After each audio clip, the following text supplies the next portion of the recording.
President Biden finally holds a press conference and looks absolutely awful. Biden's obvious decline doesn't stop the left from pushing ever more radical cram-downs, and another Hunter Biden scandal breaks. I'm Ben Shapiro. This is The Ben Shapiro Show.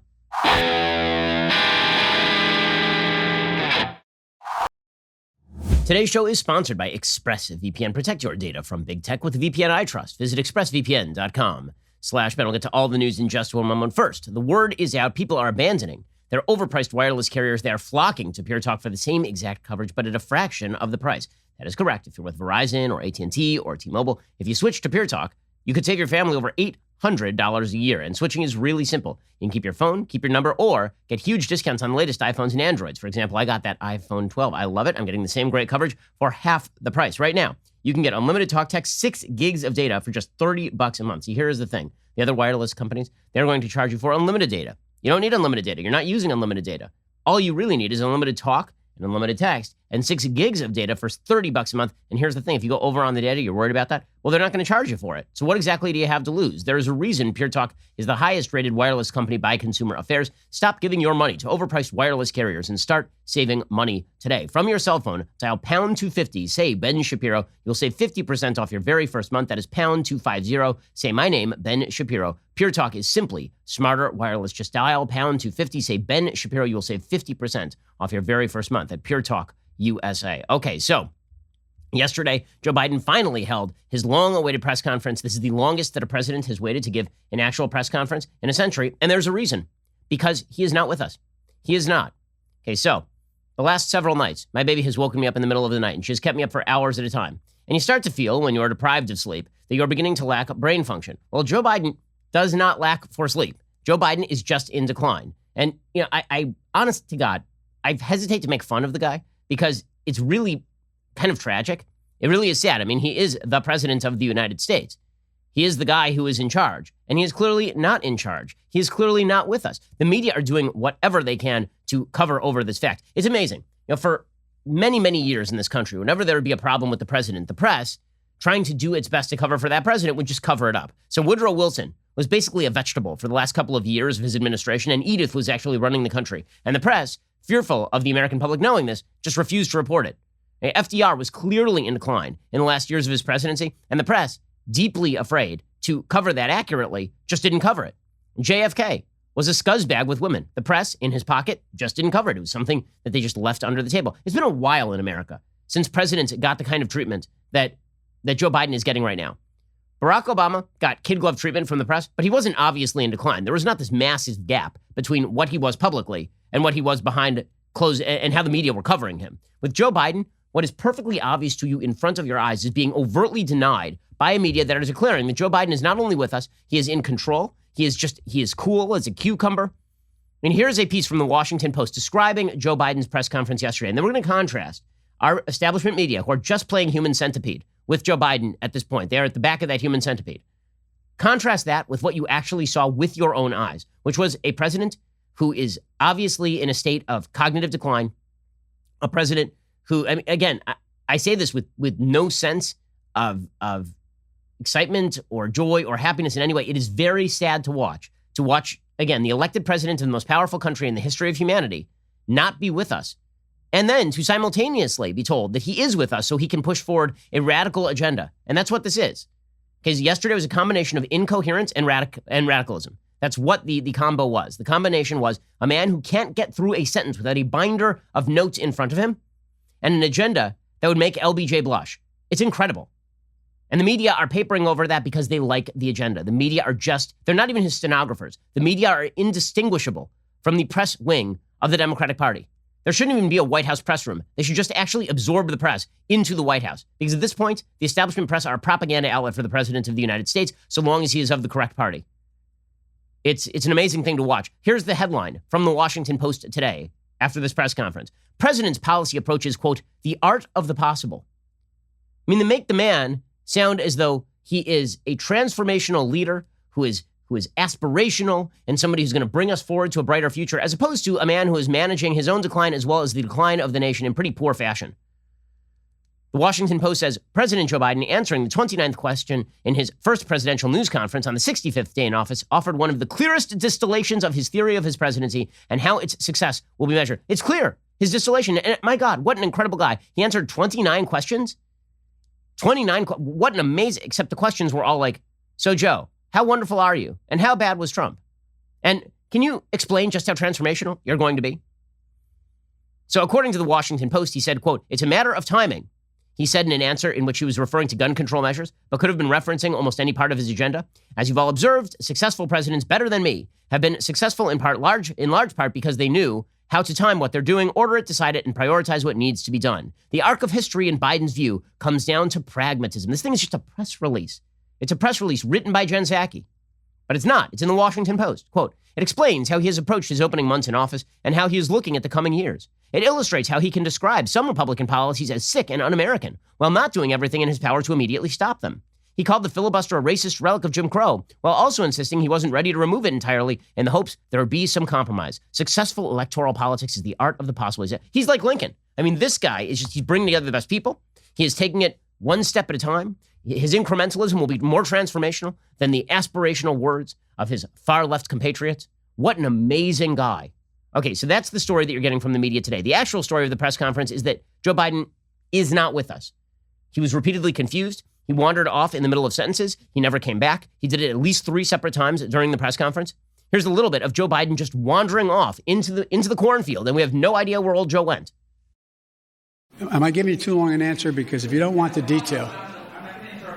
No, but I mean, I don't know how much detail you want about immigration. Maybe I'll stop there and finish. So the best way to get something done, if it holds near and dear to you that you like to be able to, anyway, we're going to get a lot done. But folks, I'm going. Thank you very, very much. I appreciate it. Thank you. Okay, that second statement there is just, that is not somebody who is with us. We can pretend. We can all pretend everything is fine.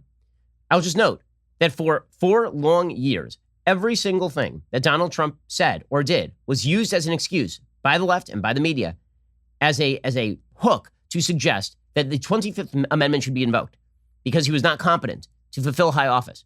Joe Biden wanders off in the middle of sentences. He doesn't know where he is or what he is doing. And the media proclaim him to be an incredible president, an incredible orator. 5 minutes into this press conference, there were reporters who were tweeting out about how in control he was. By the end of the press conference, he had to be mopped off the floor. And it wasn't as though he was asked tough questions, because he really was not. We'll get to more of this in just 1 second. Again, this gap is the real story. We know what Biden is. We know what Biden's going to do. It's the gap between reality and how the media are portraying reality to the millions of Americans who didn't watch the press conference. That is truly the tale of the tale worth telling here. We'll get to more of this in a second. First, here's the reality.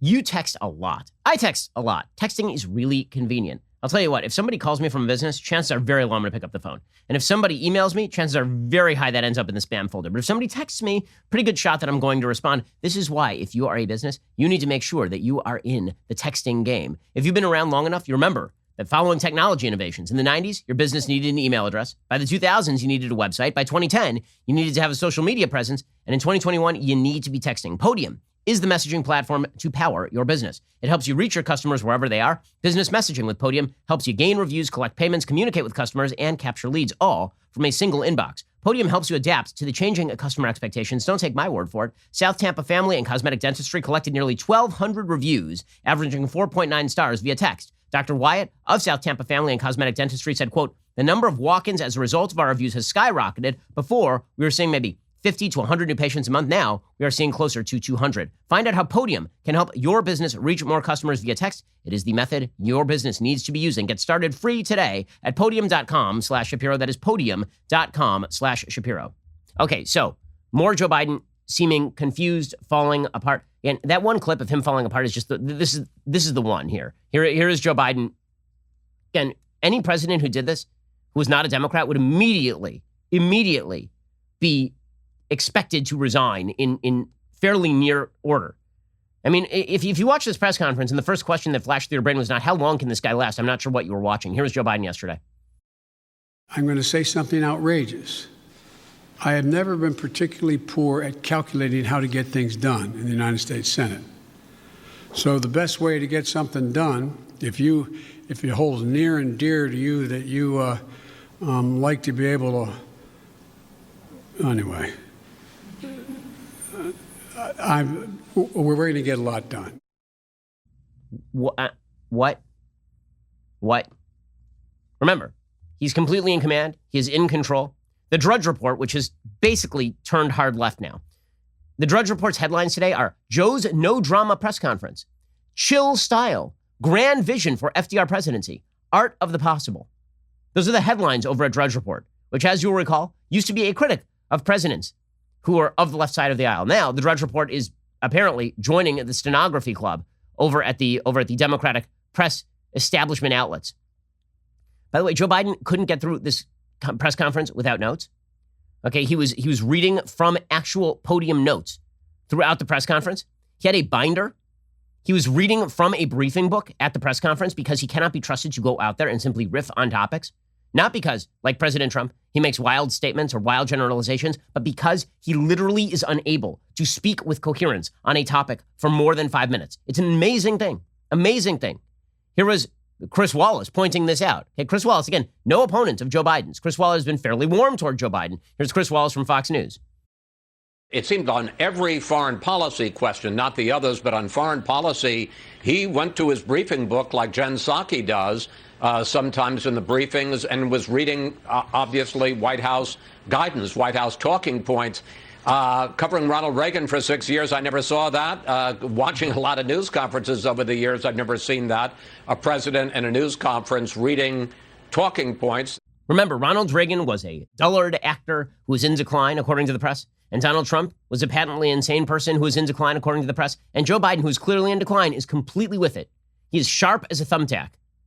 According to the New York Post, however, a newspaper that is not in the pocket of the Democratic Party, President Biden appeared to repeatedly lose his train of thought early on in his first press conference as commander-in-chief Thursday, asking reporters if they wanted him to go into detail in his answers, forgetting questions, relying heavily on cue cards from a binder he brought along. The president took 10 questions at the 62-minute presser, repeatedly consulting his binder before calling on the next reporter. By the way, when the Washington Post suggested he took 29 questions, they meant that he took like little follow-ups from the same reporters. But overall, he filibustered a bunch of these questions. He would be asked a question. If he didn't want to answer it, he would just ramble for several minutes on completely unrelated topics. The first awkward moment occurred when the president was answering a question on the crisis at the southern border from PBS journalist Yamiche Alcindor, who, by the way, again, another press stenographer for the president of the United States. He cut himself off in the middle of the answer. He took Alcindor's follow-up questions, in which she asked about the deliberations for migrants being permitted to stay, as well as the filibuster. And then he took her question on migrants and needed to be reminded about her filibuster query. He just forgot the second question. Now, listen, we have a robust system. We have a robust system that is capable of carrying on even if the president of the United States does not seem to be with us. But it is the gap between the reality and how the media wish you to perceive the reality that is really worth talking about today. I mean, Biden was struggling he had a list of reporters he was going to call on. On that list was not Fox News, we'll get to in a second. Imagine if President Trump, because he did this a couple of times, took press conferences and didn't once call on anyone from the left side of the aisle. He really didn't do that. He called on people from the left side of the aisle, just not CNN. And the press were like, he's trying to avoid questions. Joe Biden would not call on anyone from Fox News, which is really the only opposition outlet in the room. Okay, but he did have a pre-screened list of questioners. How transparent, how refreshing. And then he got lost on his list. He couldn't remember who he was supposed to call on. Here was Joe Biden yesterday. Okay, hang on. Sorry. Oh, saying Ms. Kim. I mean, this is incredible, guys. This is the leader of the free world. And also, a man who just starts yelling for no reason. He's talking about unions. And all of a sudden, he's just like, "Rah!" Turns in the Swedish chef. The hell is he doing? No one knows. So I'm running for 3 reasons. To restore the soul, dignity, honor, honesty, transparency to the American political system. 2, to rebuild the backbone of this country, the middle class. Hardworking people and people struggling to get in the middle class. They built America, and unions built them. Why are you yelling? Why? Did somebody lose the discount coupons to the early bird dinner at Denny's again? Why are you angry now? Why are you yelling? Okay, then we'll get to his actual policy, because here's the thing. The combination of the Trojan horse that is Biden. And I've suggested that he's a houseplant because he's hiding the water stain. The water stain is the radical policy. When you bring out a person who is clearly feeble, and then you put him out there, and it's impossible to make jokes about a person like this. Honestly, like it's very difficult to make jokes about Joe Biden, not because in the Democratic view, he's just so wonderful, but because in reality, making jokes about people like Biden in Biden's particular position, it seems mean and it seems cruel because the man is clearly not with us. And then they use the fact that he's not with us in order to ram through a bunch of untruths, a bunch of lies, a bunch of radical policy positions that in extraordinary fashion reshape the relationship between the American people and their government. We'll get to that. And the media just cheer it. They just cheer it because this is what they want. This is what they've always wanted. They now have, he's not just a Trojan horse for the radical left. He's a Trojan horse for the media agenda because the media can craft him into whatever they want him to be. Who are you going to trust? Your lying eyes or the media? We'll get to that in just 1 second. First, let us talk about the fact that, if you are a dude, you start to lose your hair typically in your mid-30s, and you value that hair, okay? You love your hair. You don't want to go full Bruce Willis yet, okay? It's one thing to do it when you're 60. It's another thing to do it when you're in your 40s. Nothing as uncomfortable and awkward as losing that hair, and that's why you need 4Hims. It is your one-stop shop for hair loss and wellness for men. Hims is helping dudes be the best version of themselves with licensed medical providers and FDA-approved products to help treat hair loss. No snake oil pills, gas station counter supplements, prescription solutions backed by science. Hims was created by a guy who knows some men's health conversations are easier online than in person. No more awkward in-person doctor's visits or long pharmacy lines. 4Hims connects you to licensed medical professionals online, which could save you hours. It's completely confidential. It's completely discreet. Answer a few quick questions. A medical professional will review. If they determine it's right for you, they can prescribe you medication to treat hair loss that is shipped directly to your door. Today, Hims is giving you their best offer yet. If you're not happy with your results after 90 days, Hims will give you a full refund. And right now, my listeners can get their first visit absolutely free. Go to 4hims.com/Ben. That is 4hims.com/Ben. Prescription products require an online consultation with a healthcare provider who will determine if a prescription is appropriate. Restrictions apply. See website for full details and important safety information. Remember, that is 4hims.com/Ben. Go check them out right now. Okay, so then there is Biden on policy. So here's the thing. Joe Biden's feeble health standing. And when you watch him, again, the first question that you're asking is, how is this guy going to make it for 4 years? He actually said at his press conference yesterday that he was going to run for re-election in 2024. And there was almost an audible gasp in the room. Here was Joe Biden saying that he was going to run for re-election. People are like, you're 78 now, and you don't seem like you're fully with us. You're going to run in 4 years? Kamala Harris somewhere in the wings, just laughing, cackling hysterically for no reason. Here's Joe Biden. Have you decided whether you are going to run for re-election in 2024? You haven't set up a re-election campaign yet, as your predecessor had by this time. My predecessor needed to. My predecessor. Oh, God, I miss him. Have you? No, the answer is yes. My plan is to run for re-election. That's my expectation. He made a Trump joke, so we can just ignore the fact that the plausibility of him running again is very, very low at this point. But again, all of this is just a Trojan horse for the radicalism. It's a spoonful of senility to make the medicine go down. That is what we are watching right now. Okay? And there are a few things that he gets away with because of this. One, the media just will not fact check untrue things he says. They will completely repeat the nonsense where he establishes a goal that has already been met. So he does this all the time. He'll say things when he comes into office like, well, I said 100 million shots in 100 days. And nobody thought we could, no one thought we could do this.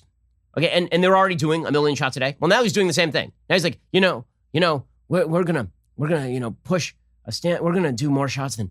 Well, we're already doing that, but it's and the people are like, wow, that's amazing. He's announced a new goal. They're already meeting. Here's Joe Biden doing that yesterday. Now today I'm setting a second goal, and that is we will, by my 100th day in office, have administered 200 million shots in people's arms. That's right, 200 million shots in 100 days. I know it's ambitious, twice our original goal, but no other country in the world has even come close, not even close to what we were doing. And I believe we can do it. Okay, first of all, our vaccine rollout has been very good. That's because of the states. It's not because of Joe Biden. Two, when Joe Biden says we'll hit 200 million shots in 100 days, that's because we're already doing that. We've been trenching out well over 2 million shots a day, like right now. That is not a goal. And this is his entire administration when it comes to PR.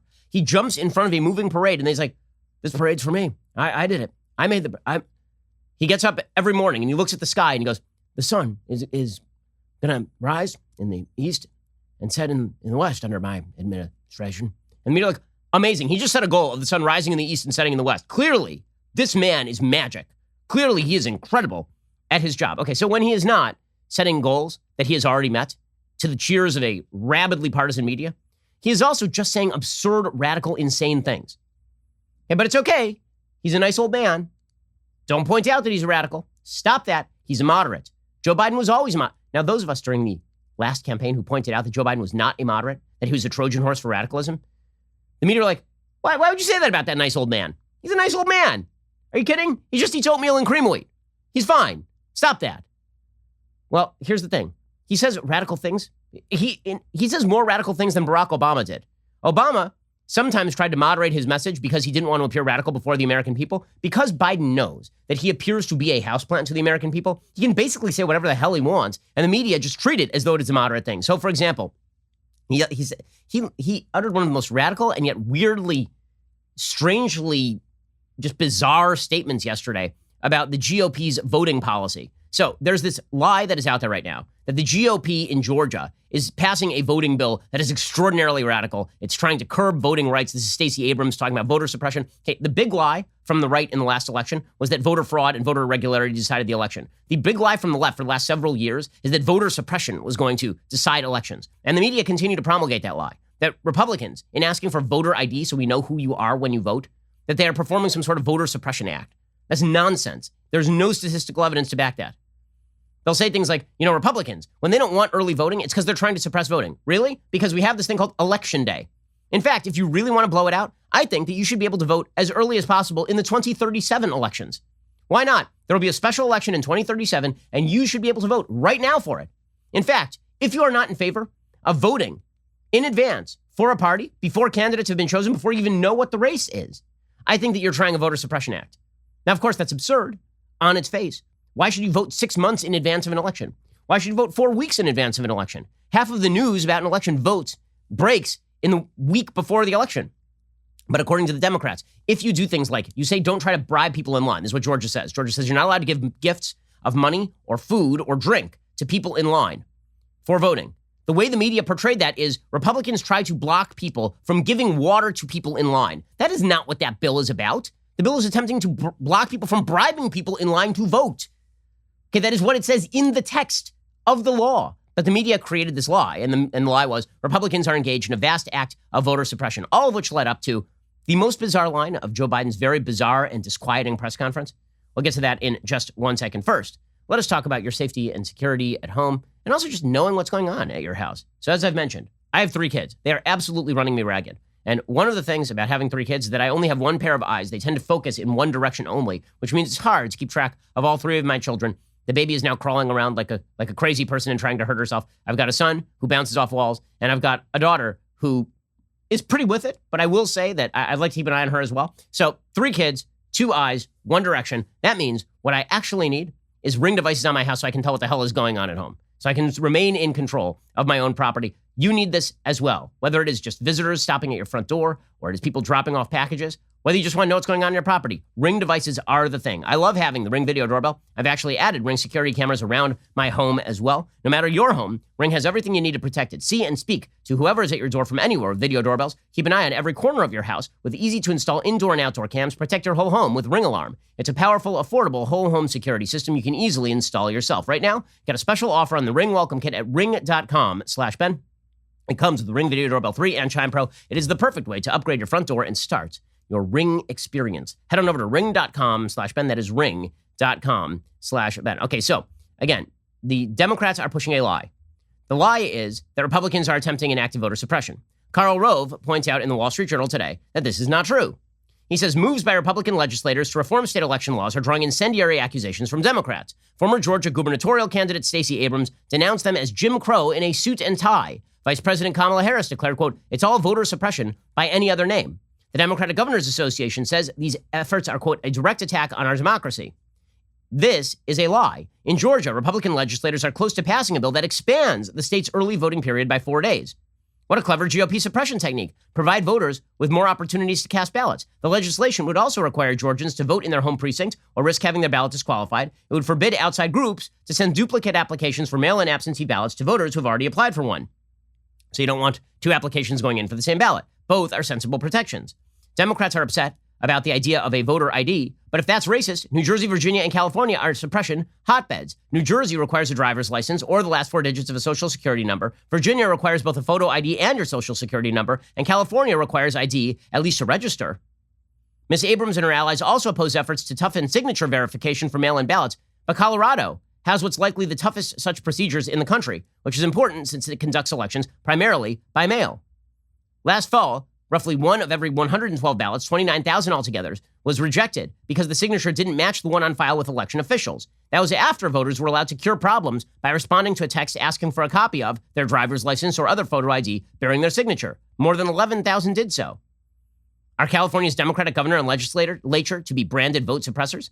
Okay, again, these voter ID laws, these voting laws generally, these are not in any way racist. They're not about voter suppression. They're about shoring up voting procedures. But because Democrats wish to federalize election law and make it easier than ever for the Democratic Party to skew election results with things like ballot harvesting.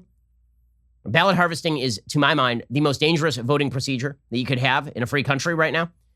Having the party basically just deploy activists door to door to go pick up ballots from just blue voters, for example, is a great way of skewing elections. It makes elections not about who decides to vote that day, but about how much money the Democratic Party can spend on going door to door to actually gather ballots and then have party activists who cannot be trusted with the ballots drive those things over to the post office, for example, or drive them to a ballot box.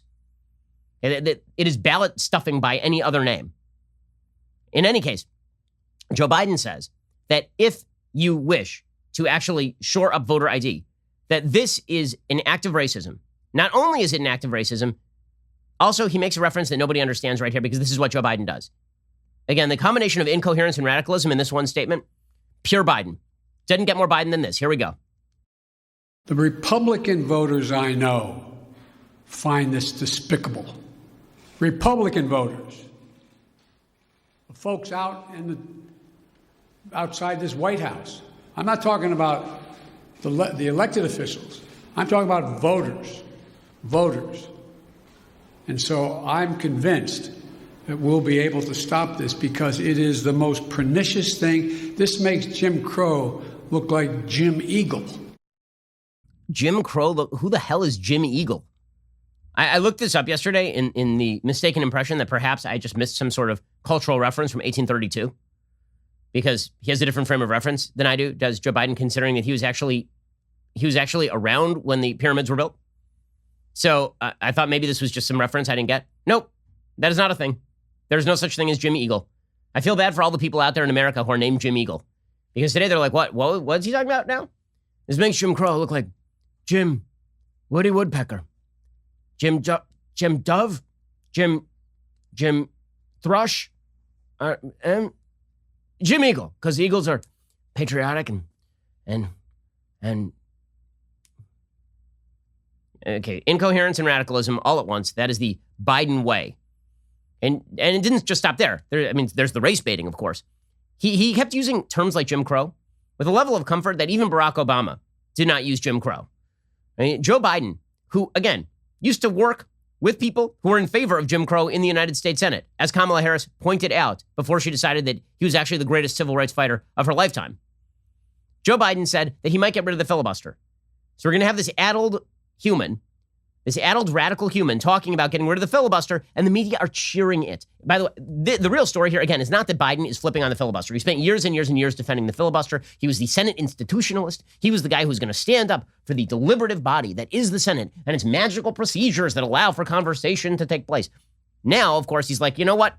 Power is an instrument. I'm in charge. Sure, I'd be interested in getting rid of the filibuster. The story isn't that. The story is that the media are openly thirsting for it. They're sending thirst pics to Joe Biden about the filibuster at this point. The media are they're begging for it. Every single day they are going to senators who are supposedly on the fence, people like Kristen Sinema of Arizona and Joe Manchin. They ask them every single day, any update on getting rid of that filibuster? When are you guys going to get rid of it? Please get rid of the filibuster. Here was Joe Biden saying, after all, maybe we should get rid of the filibuster. This was the great defender of the filibuster. Okay, the Democrats have come up with a new narrative. The new narrative is that when Republicans are in charge of the Senate, the filibuster is a deeply necessary tool for deliberative democracy. And when Democrats are in charge of the Senate, then the filibuster is a Jim Crow era relic that is really a holdover from America's racist past. Here is Joe Biden spewing out this garbage. With regard to the filibuster, I believe we should go back to a position of the filibuster that existed just when I came to the United States Senate 120 years ago. I strongly support moving in that direction, in addition to having an open mind about dealing with certain things that are just elemental to the functioning of our democracy, like the right to vote, like the basic right to vote. We've amended the filibuster in the past. Okay, it's a Jim Crow era relic. Okay, he was asked specifically if he thought that it was a relic of the Jim Crow era, and the president said yes. Okay, here is Joe Biden in 2005, quote, "At its core, the filibuster is not about stopping a nominee or a bill. It's about compromise and moderation. It does not mean I get my way. It means you may have to compromise. That is what it is about engendering compromise and moderation." Here is Barack Obama, circa 2005, talking about how important the filibuster is. The American people want less partisanship in this town, but everyone in this chamber knows that if the majority chooses to end the filibuster, if they choose to change the rules and put an end to democratic debate, then the fighting and the bitterness and the gridlock will only get worse. Now, I understand that Republicans are getting a lot of pressure to do this from factions outside the chamber.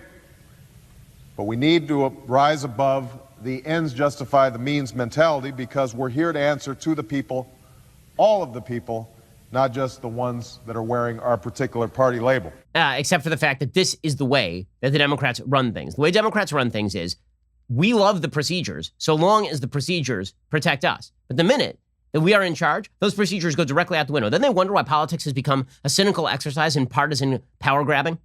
Because you guys are doing this. Chuck Schumer, the other day, he cited statistics about how the filibuster has been used to obstruct legislation so many times. He was citing statistics from when the Democrats were using the filibuster to obstruct legislation. It was unbelievable. Okay, this is Chuck Schumer yesterday talking about how when we filibuster, it's good. When they filibuster, it's bad. He was asked about the filibuster. And he's basically like, yeah, the filibuster is a terrible thing because now we're in charge. The big difference is that we were always willing to negotiate in a bipartisan way. Mitch McConnell isn't. The bills he puts on the floor, even when he calls them bipartisan, aren't, like the first CARES bill, like the policing bill. There's no discussion. No discussion. We are sitting down. I am encouraging my colleagues to sit down with Republicans and move forward. There's a big difference in how we're conducting things and the way they're conducting things. Okay, he's just an effing liar. The man's just an effing liar. He is a liar. That is a lie.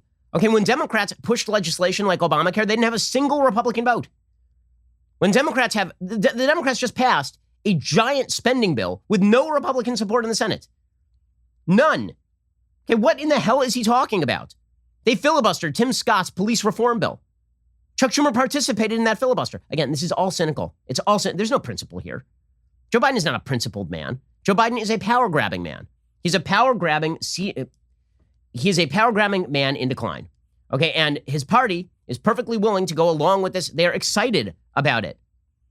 The same media, the same Democrats who decried Donald Trump's behavior between the election and January 6th and said that he was cynically using his power in order to manipulate elections. These are the same exact people who are out there right now saying that they have the ability to actively overturn elections. Nancy Pelosi said yesterday that she has the singular ability to bar people from entering Congress, no matter how they got into Congress. Okay, this is authoritarian talk from the Speaker of the House. Now, if I wanted to be unfair, I wouldn't have seated the Republican from Iowa, because that was my right on the opening day. I would have just said, they're not seated. And that would have been my right as Speaker to do. Unbelievable. Unbelievable. She says that as Speaker of the House, she has the ability to deny seating somebody who's legit elected from a particular district. She's talking about an Iowa district right now that is separated by about 6 votes. Okay, and she says she doesn't want to seat the Republican anymore.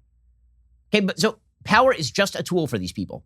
There's no principled institutional loyalty here. It is all about the use of power. And you wonder why there are reactionaries on the right who are like, you know what, screw all the systems. We're done with the systems. We're just going to do whatever the hell we want. If we ever get power again, we're just going to junk these systems and do whatever the hell we want because you guys don't care about the institutions. You wonder why that sentiment is rising? If you care about America's institutions, if you wish those institutions to remain so that we can actually have discussions about policy, come to some sort of broad-ranging agreement for the 330 million people who live in America and may disagree about fundamental policies and politics, if you hope those institutions hold because the institutions are kind of important, the left is wrecking those institutions, and the wrecking ball is an addled old man who is not with us.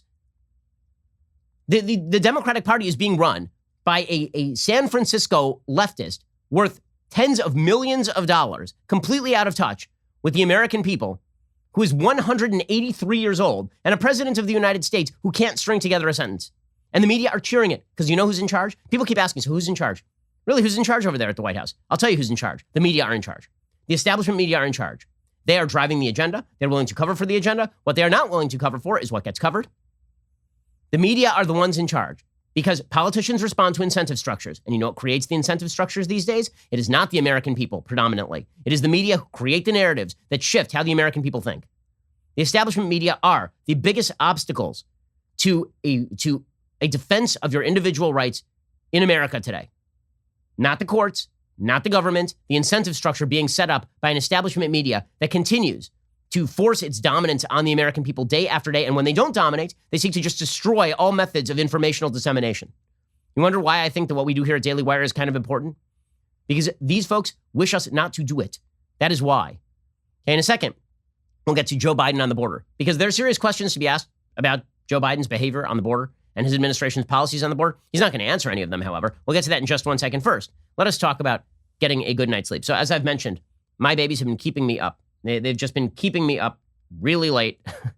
My daughter is teething. She's got the molars in. That means I'm not getting as much sleep as I would like. It means that when I do get in bed, I need all of my sleep products to just be top quality. And that is why I love MyPillow. MyPillow products, they don't go flat. You can wash and dry them as many times as you want to maintain their shape. Best of all, they're made right here in the United States. If you don't have a MyPillow or know somebody who doesn't, now is the time to get one because for a limited time, MyPillow is offering their premium MyPillows for their lowest price ever.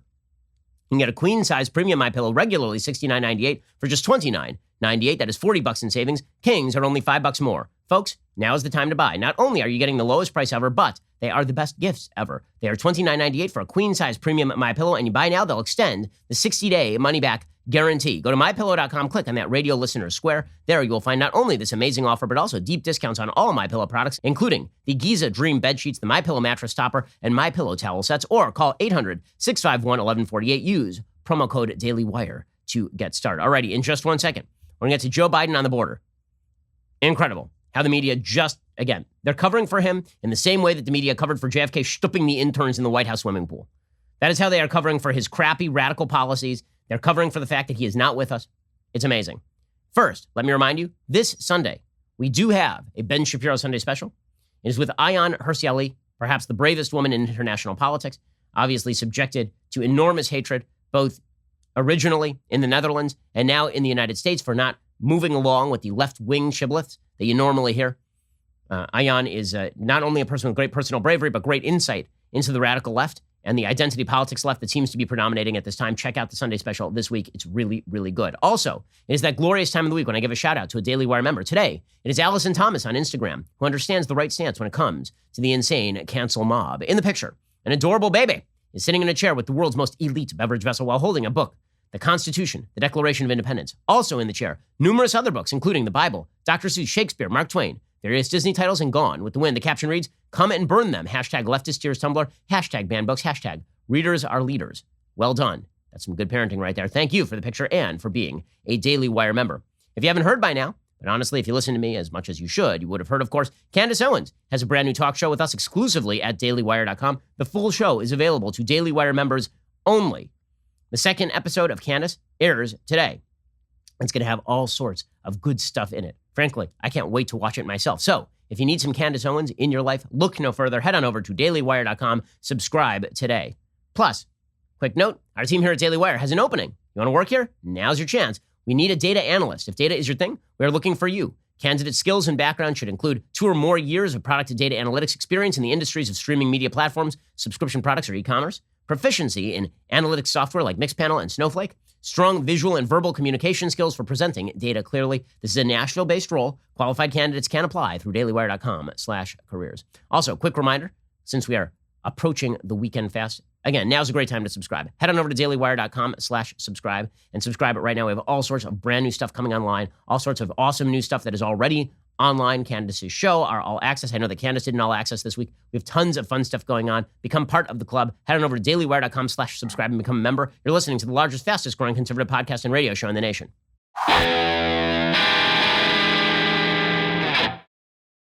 Alrighty, so Joe Biden, again, if you're wondering who exactly is in control, the answer is the establishment media that has set up all the incentive structures here. And if you want to see that in action, yesterday, Joe Biden was asked about this crisis at the border. The crisis at the border is of his own making. It is. It is a crisis that has been driven by Joe Biden's warm embrace of illegal immigration. He encouraged an actual surge in the middle of the primaries last year. Joe Biden has said openly that he was not going to deport anyone when he got into office, and people rushed the border. That is the most predictable thing in the entire world. And the media cheered him on throughout that process. Well, yesterday, he was asked some questions about the border, and his answers to these questions are not only incoherent, they were full of untruths that could have been fact-checked in real time. Where was Daniel Dale? Where were all the fact-checkers? Weird, because he made an entire career out of fact-checking everything Trump said, taking everything extremely literally, trying to parse every single statement. Joe Biden just says things that are overtly untrue, and Daniel Dale is nowhere to be found. They put him in witness protection over at CNN. I mean, not only does Joe Biden lie here, he also just acts weird. Okay, so for example, he was asked about the treatment of children in these migrant facilities. You know, kids in cages. He was asked by Cecilia Vega, who, good for her, actually asked a question about this, the ABC News chief White House correspondent. It does put me in a weird position when I now have to praise journalists for doing like the most basic element of their job, asking about the news. But she did. She asked Biden about the news. And Biden started to chuckle. Okay, just watch the clip.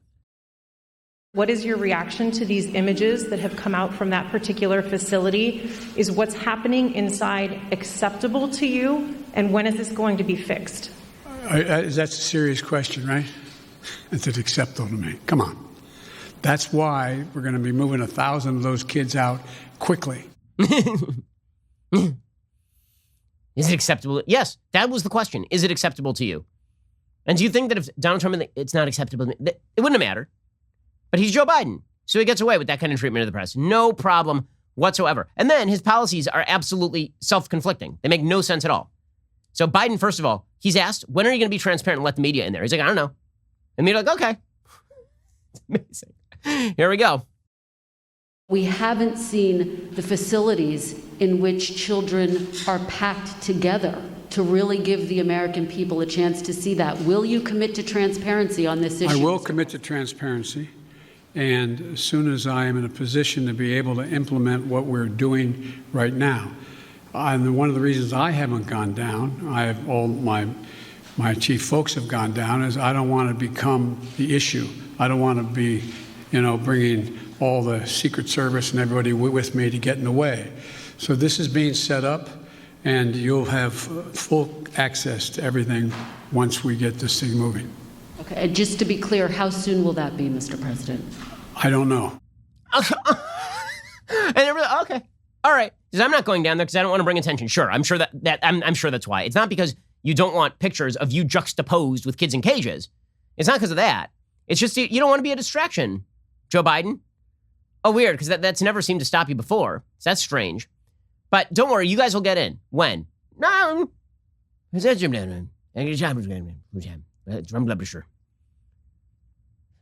the media, well, okay, all right, good enough for me. Okay, then there's the actual failures and contradictions. So he says, I should be flattered that people are coming.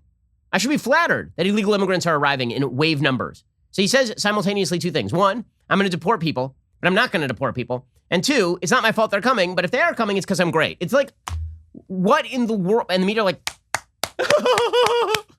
morons. Okay, here are members of the media and Joe Biden. Here's Yamiche Alcindor from PBS NewsHour. By the way, your taxpayer dollars pay for this kind of journalism. I guess I should be flattered. People are coming because I'm the nice guy. That's the reason why it's happening. That I'm a decent man, or however it's phrased. That, that's why they're coming, because Biden's a good guy. Truth of the matter is, nothing has changed. Yes, what changed is you. What changed is you. Why should you be flattered that we're having an inundation at our border?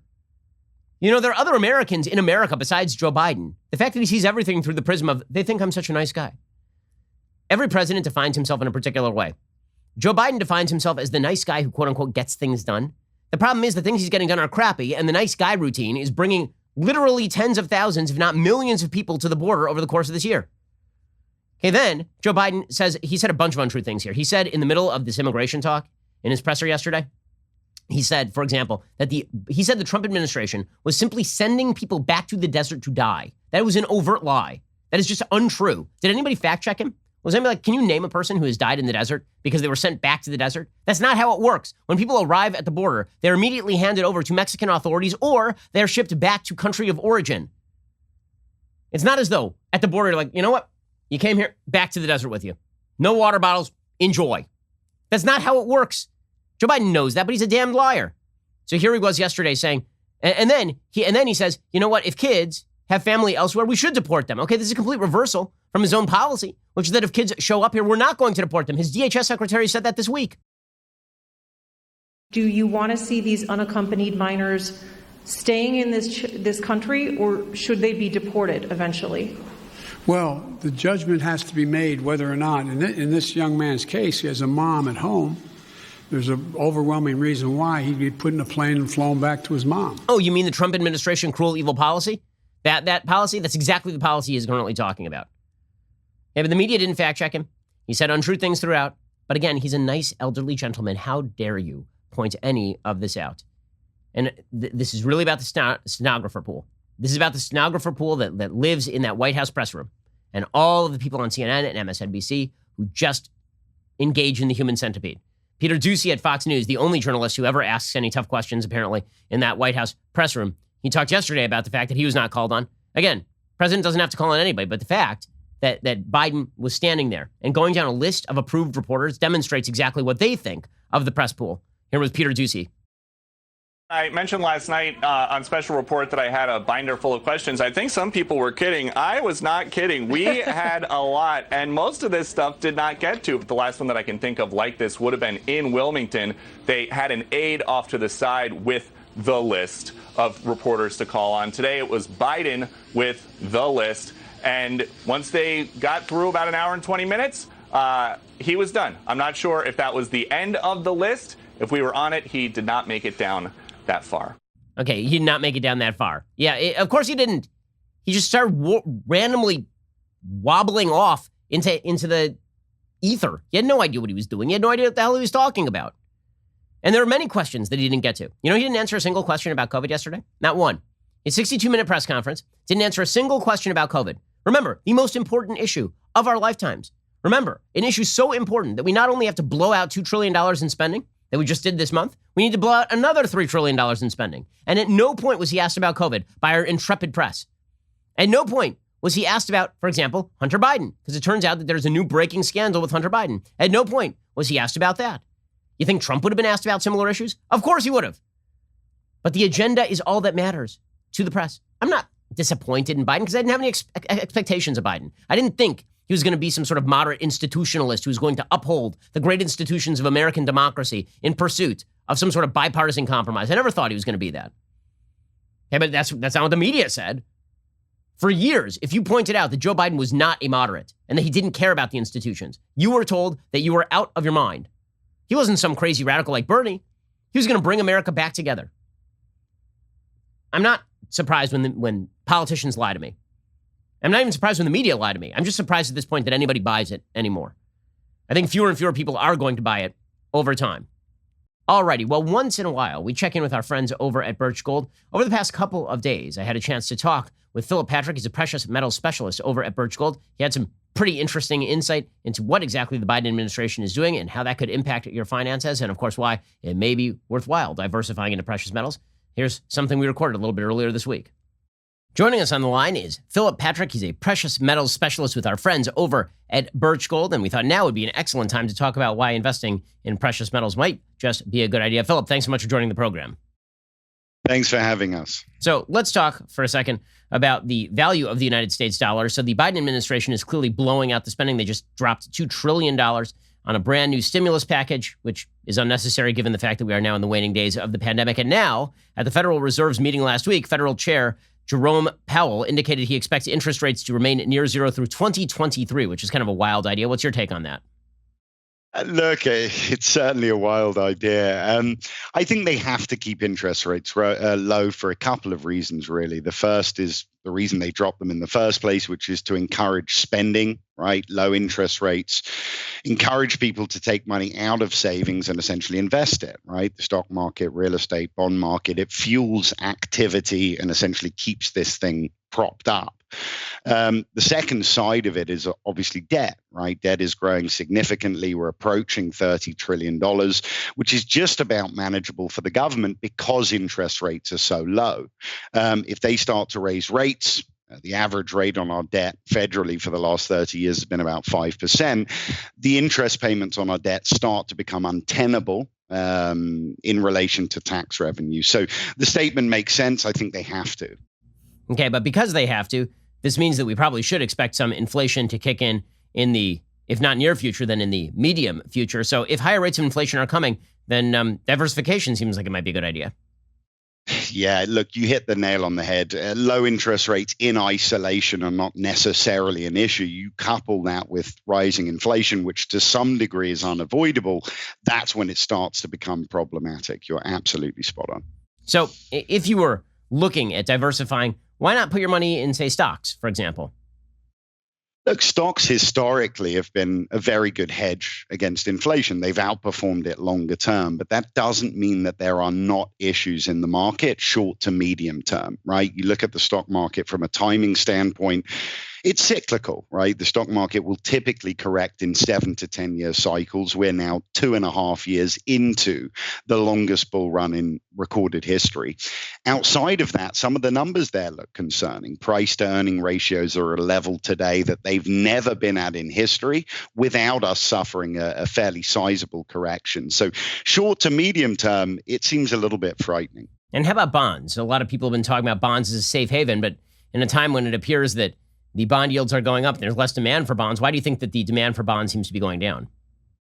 I think it ties into interest rates, right? You buy a secure bond today, and I think they are, US government treasuries. A 5-year treasury note today is paying less than 1% annually. According to the government, inflation rates are higher than that today. So, you buy a government treasury today, you lose money on the back of inflation, you lose buying power. My issue is the inflation numbers put out are a little bit misleading. They don't include food or energy anymore. You start to factor that in, inflation is higher than published today. Sitting in bonds becomes problematic in this sort of climate. So if you were going to invest in precious metals, what would you suggest to folks as possible ways to invest in precious metals, to dip a toe in, or maybe a little bit more? Look, it depends on, the individual's comfort level, of course, but I think they're a very suitable tool for this sort of climate. If you look at our issues potentially on the horizon, we have stock market correction, we have inflation, we have currency devaluation. These sort of issues actually drive safe havens like gold and silver up, right? When stocks crash, people can flood to gold and silver. 2008 was a great example. They doubled in value. The technical definition of inflation is the rising cost of commodities and services over time. Intrinsically, gold and silver are commodities. By definition, they keep pace. So they're very conducive for climates like this specifically. Alrighty, well, that is Philip Patrick from Birch Gold. He, of course, a precious metals specialist. Obviously, if you're looking to get involved in precious metals, I trust the folks over at Birch Gold, and for good reason, because they will give you all the straight answers about what kind of investment strategy you ought to pursue. The reality of the situation is that we are now watching an administration that is blowing out the dollar. It is only a matter of time before inflation does, in fact, kick in. You've seen this in the demand for gold. You've seen this in the demand for other assets that are not the U.S. dollar. Philip Patrick, thanks so much for your time. Really appreciate your insight. Thank you, Ben. Thanks for having us. That is Philip Patrick, a precious metal specialist over at Birch Gold Group. As you know, the people over at Birch Gold are the people I trust with my own precious metals investing. Text BEN to 474747 for your free information kit on precious metals IRAs, or to speak with a Birch Gold representative today. Again, that's my name. Text it, BEN, to 474747 to get started with my friends over at Birch Gold. Alrighty, meanwhile, I got to tell you about a couple of the topics that they didn't actually get to. Okay, so there are a few topics they didn't get to. Not a single question was asked in this press conference about Joe Biden's COVID policy. Not one, which is kind of amazing. Remember, it's the most important issue ever. When we shut down the entire economy of the United States for a year. Remember, we're spending more money than has ever been spent in the history of humanity. That is not an exaggeration. We are now spending more money than any government has ever spent, ever. Okay, we are doing so on the back of a pandemic that is already on the wane. He was not asked a single question about that, and he was not asked a single question about, for example, school reopenings. He read some talking points about school reopenings where he talked about maybe we'll have to reopen some schools, and that'll be great. By the way, if you actually look at a chart of the states that have reopened their schools versus the states that have not, it is a complete blue-red divide. The vast majority of blue states have kept kids out of school. The vast majority of red states have not. And then you're going to tell me it's all about the science? Okay, Biden's own people right now are not committing to reopening schools in the fall. Here was Biden's education secretary yesterday saying that they're not sure if the schools are going to reopen in the fall. How is he not asked about this? It's premature to tell. One thing that I know as a former commissioner of education, COVID-19 numbers will dictate how we move to reopen schools. So it's not just about what's happening in the schools. It's about what's happening in the community. If as members of our community, we can follow those mitigation strategies to make sure that our schools are safe places for our students and for our staff, we should have students in school next year. We should have them in school in the spring. Remember when this was the party of science? Yeah, not the party of science so much. Yes, the schools should be open now. They should have been open months ago. My kids have been in school the entire year. It is a travesty, particularly targeting minority students, that the schools have not been open. And you still have members of this administration. It's too soon to tell whether we're going to open in the fall? This is nuts. Meanwhile, speaking of the party of science, remember, the school reopening policy has been driven almost entirely at this point by the teachers' unions. I was told that to deny the unique knowledge and power of the CDC and the American federal government, to do that was to engage in a sort of anti-scientific propagandizing. Now, if you opposed Anthony Fauci anywhere in here, it's because you opposed the science. If you suggested, for example, that perhaps the virus, that COVID-19, sprang from a lab leak in China, as Senator Tom Cotton suggested, you were ripped up and down because, hey, how dare you? That's fomenting xenophobia. Now it turns out the former CDC chair, Robert Redfield, he has now come out and he says, oh yeah, by the way, it probably leaked from a lab in China. He just said that today.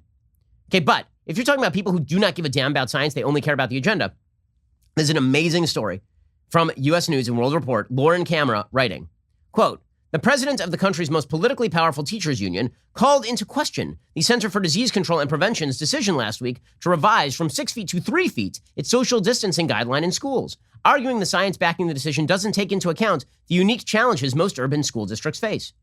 Okay, so the CDC came out in the last couple of weeks, and they announced that kids don't need to be 6 feet apart in schools. They probably only need to be 3 feet apart in schools. By the way, the 6 feet standard came from absolutely nowhere. If you are somebody who's like a deep believer in 6 feet, 6 feet, 6 feet, there was like no scientific basis to 6 feet. If somebody sneezes, it goes like 15 feet.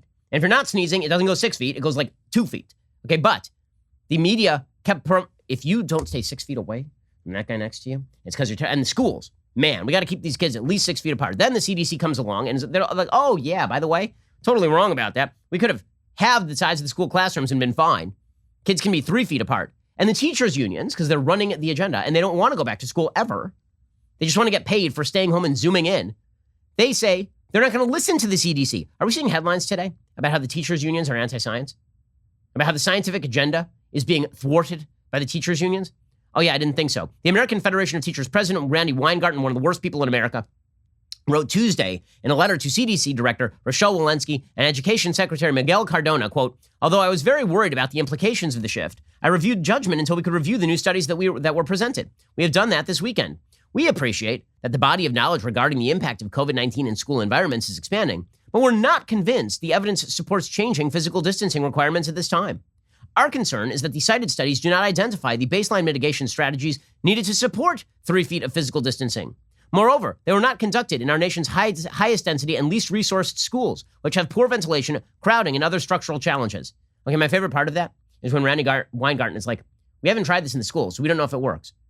Right, because the schools are closed. The question is under what circumstances you are going to reopen the schools. You want to talk about anti-scientific? It's like, okay, so here's our theory. We tried this theory, it didn't work. So our new theory is that we don't need to do that. They're like, well, you haven't tested that theory, so probably we'll go back to the first theory. What in the world are you talking about? That's not how science works. Once you've debunked a hypothesis, you don't go back to that hypothesis 5 seconds later based on the fact you haven't tried another hypothesis. It's ridiculous. By the way, schools have been open all over the world. They've been open in Asia. They've been open in Israel. They've been open in, particularly for elementary students, they've been open in Europe. They've been open in vast swaths of the United States. But don't worry, the teachers' unions are all about the science. They're all about the science. Joe Biden was not asked a single question about any of that. He was not, no questions about that. Meanwhile, other things he was not asked questions about. It's an unbelievable story from Politico. Okay, reported by Tara Palmieri and Ben Schreckinger. Okay, in Politico. On October 23rd, 2018, President Joe Biden's son Hunter and daughter-in-law Hallie were involved in a bizarre incident in which Hallie took Hunter's gun and threw it in a trash can behind a grocery store, only to return later to find it gone. Delaware police began investigating, concerned that the trash can was across from a high school and that the missing gun could be used in a crime, according to law enforcement officials and a copy of the police report obtained by Politico. But a curious thing happened at the time. Secret Service agents approached the owner of the store where Hunter, a derelict, bought the gun and asked to take the paperwork involving the sale, according to two people, one of whom has firsthand knowledge of the episode and the other was briefed by a Secret Service agent after the fact. The gun store owner refused to supply the paperwork, suspecting, correctly, that the Secret Service officers wanted to hide Hunter's ownership of the missing gun in case it were to be involved in a crime, the two people said. The owner, Ron Palmieri, later turned over the papers to the Bureau of Alcohol, Tobacco, Firearms, and Explosives, which oversees federal gun laws. The Secret Service says it has no record of its agents investigating the incident. Joe Biden, who was not under protection at the time, said through a spokesperson he has no knowledge of any Secret Service involvement. Days later, the gun was returned by an older man who regularly rummages through the grocery store's trash to collect recyclables, according to people familiar with the situation. The incident did not result in charges or arrests. Okay, so just to get this straight, what happened, apparently, is that Hunter, he was dating his brother's widow, I think is the story here, and she, for some odd reason, took his gun and threw it in the garbage bin behind a store, which was across from a high school. And the Secret Service then went and tried to clean it up. And there will be no charges resulting. These are the same people who are like, we need strict gun laws, guys. Gun laws. We need them. We need strict gun laws so that people who mishandle weapons get prosecuted, unless your name is Hunter Biden, apparently. The gun store incident occurred during a period after Hunter Biden's administrative discharge from the Naval Reserves for his positive cocaine test and his subsequent divorce from his first wife, Kathleen. At the time of the gun incident, Hunter was in a romantic relationship with Hallie, the widow of his late brother, Beau. Apparently, he illegally obtained a gun. He bought the gun October 12th, 2018. He responded no to a question on the transaction record that asked, quote, are you an unlawful user of or addicted to marijuana or any depressant, stimulant, narcotic drug, or any other controlled substance?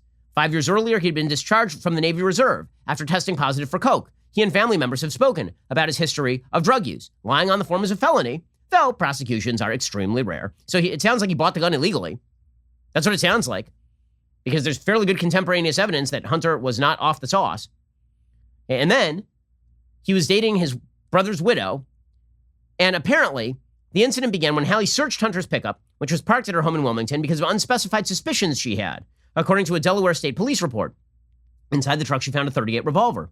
Hallie took the gun to Jansen's Market, a nearby high-end grocery store where the Bidens are longtime regular customers. There, she tossed the gun wrapped in a black shopping bag into a trash bin outside of the store, which, by the way, is not the way that you get rid of guns. Just note to the wise, if you have a functional weapon, you know what you don't do to get rid of it? Just toss it in the garbage can, you morons. Later that day, Hallie informed Hunter of what she had done. He instructed her to retrieve the gun, according to the police report. When Hallie returned, she found the gun was missing and reported the issue to the store. Police received calls from the store's general manager, Paula Jansen, and from another person, according to the report. The missing gun caused heightened concern, according to the police report, because the grocery sits across from the Alex DuPont High School.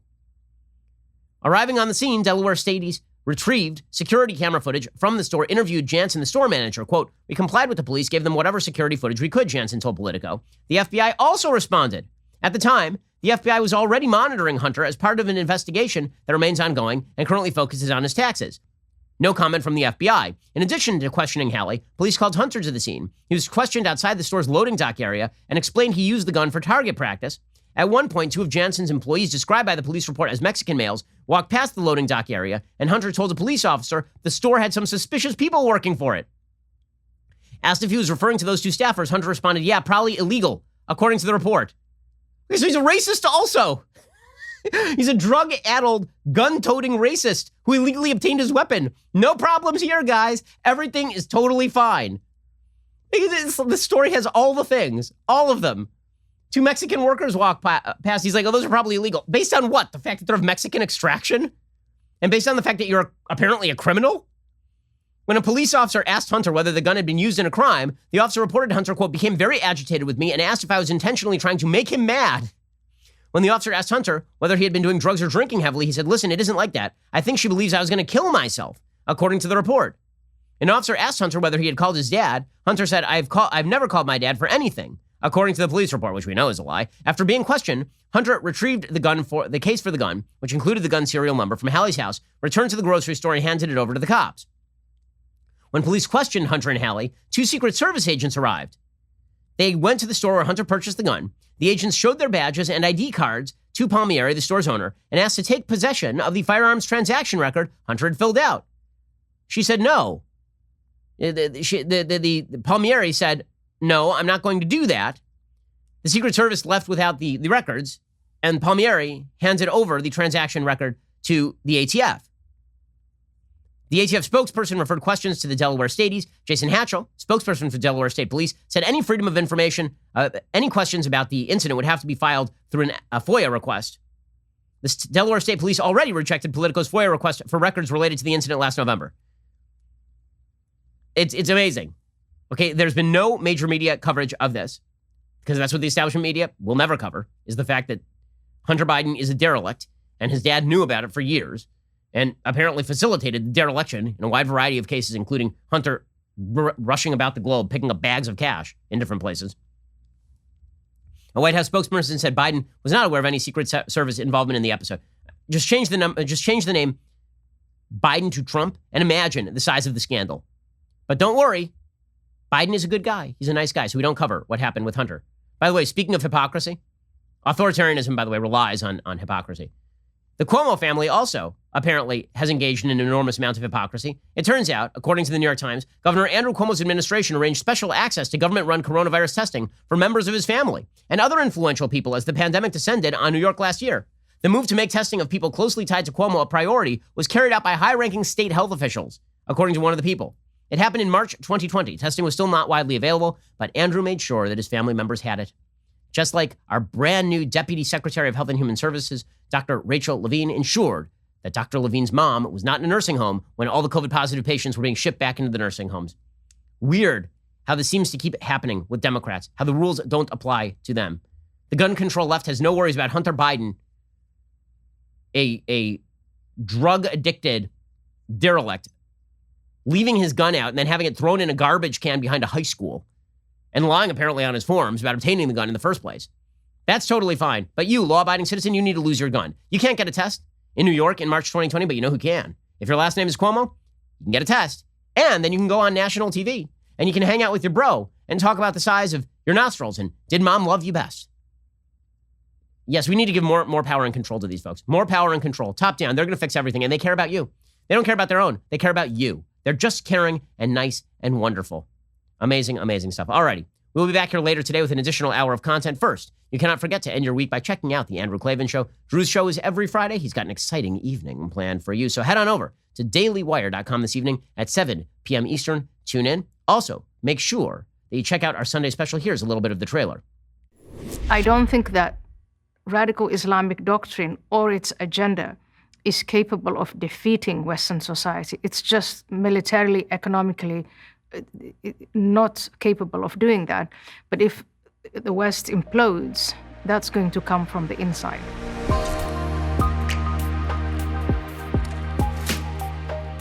If you like that trailer, you're going to love the actual Sunday special. It was fantastic. We talked about the rise of radical Islam. We talked about the coincidence between radical Islam and the woke left, what they have in common. There's a lot there. You're going to want to give it a listen. Go check it out this weekend on the Sunday special. I'm Ben Shapiro. This is The Ben Shapiro Show.